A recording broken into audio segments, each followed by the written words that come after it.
Telangana BJP కార్యాలయం వద్ద ఉద్రిక్తత ఏర్పడింది. దేవుళ్లపై సీఎం రేవంత్ రెడ్డి వ్యాఖ్యలకు బీజేపీ శ్రేణులు నిరసన చేపట్టాయి. ర్యాలీగా బయలుదేరిన బీజేపీ నేతలను పోలీసులు అడ్డుకున్నారు. దీంతో తోపులాట జరిగింది.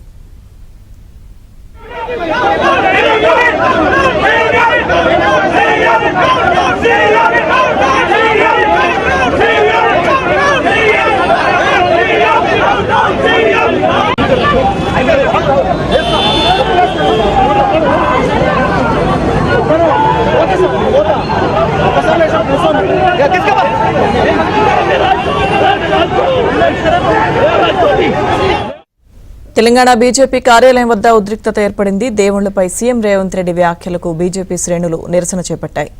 ర్యాలీగా బయలుదేరిన బీజేపీ నేతలను పోలీసులు అడ్డుకున్నారు. దీంతో తోపులాట జరిగింది.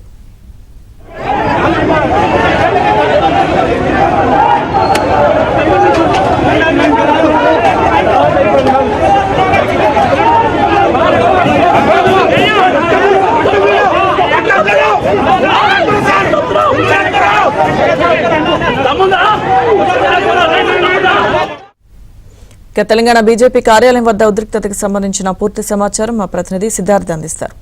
సిద్ధార్థ్. లక్ష్మీదుర్గ బీజేపీ ఆఫీస్ దగ్గర ఉద్రిక్తత పరిస్థితులు నెలకొన్నాయి. బీజేపీ నేతలు కొంతమంది కాంగ్రెస్ కార్యాలయాన్ని ముట్టడించడానికి బయలుదేరగా పోలీసులు బీజేపీ నేతలను అక్కడే అడ్డుకొని అరెస్టు చేశారు. నిన్న సీఎం రేవంత్ రెడ్డి గాంధీ భవన్ లో జరిగినటువంటి కార్యవర్గ సమావేశంలో హిందూ దేవుళ్ల గురించి మాట్లాడారు. హిందూ దేవుళ్లను అవమానించారని బీజేపీ నేతలు అసంతృప్తి వ్యక్తం చేస్తున్నారు. ఇక సీఎం రేవంత్ రెడ్డి క్షమాపణ చెప్పేంత వరకు తమ పోరాటం కొనసాగిస్తామని బీజేపీ నేతలు చెప్తా ఉన్నారు. బీజేపీకి సంబంధించిన నేతలే కాకుండా ఆ పార్టీకి సంబంధించినటువంటి అనేక వింగ్ ఇటు వాళ్ళ యూత్ వింగ్ గానీ, విద్యార్థి విభాగం గానీ, ఆర్ఎస్ఎస్ గానీ, హిందూ వాహిని గానీ ఇట్లా పలు సంఘాలకు సంబంధించినటువంటి నేతలందరూ గాంధీ భవన్ ముట్టడించడానికి ప్రయత్నం చేస్తున్నారు. ఇటు గాంధీ భవన్ దగ్గర కూడా పోలీసులు భారీగా మోహరించారు. ఇటు బీజేపీ నాయకులు గాని, ఆర్ఎస్ఎస్ వాళ్ళు గాని, విశ్వ హిందూ పరిషత్ వాళ్ళు గాని వాళ్ళందరూ గాంధీ భవన్ ముట్టడికి వచ్చే అవకాశం ఉన్నటువంటి నేపథ్యంలో బారికేడ్లను ఏర్పాటు చేసి పోలీసు బందోబస్తు నిర్వహిస్తా ఉన్నారు. అయితే కాంగ్రెస్ నేతలు మాత్రం రేవంత్ రెడ్డి చేసినటువంటి వ్యాఖ్యల్లో ఎలాంటి తప్పు లేదనే విషయాన్ని చెప్తా ఉన్నారు.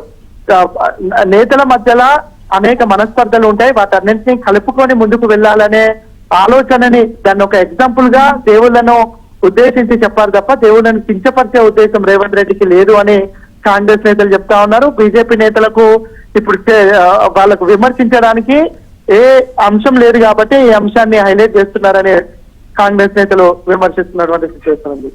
రైట్. Thank you Siddharth.